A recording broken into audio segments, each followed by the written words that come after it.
Good morning, Rena. Hope you're doing well.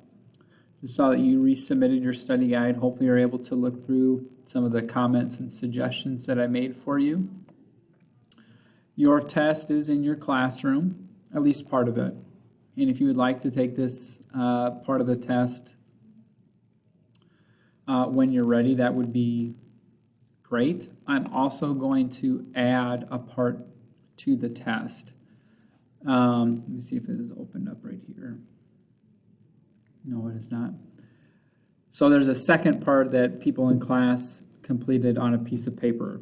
And I had to figure out how to get the material that they used online for you to use. I think I have it.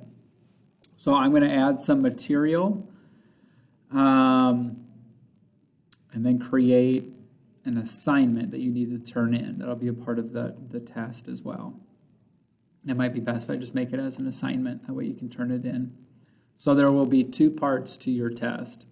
There will be the online form that you'll complete, and then there will be a separate assignment that has for 6 questions plus an extended response, which you will use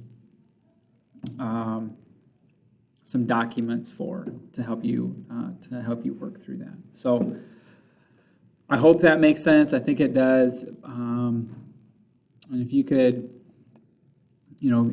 I would suggest today or early tomorrow to have that finished, and then we can move on through the rest of this week for what I have planned in class for everyone else. So I'll wait to give you that until your test is finished, and then send you the other information that you'll need. Hope you're doing well. If you have any questions about your test, please get in touch with me so that I can help you out as much as I can. Thank you.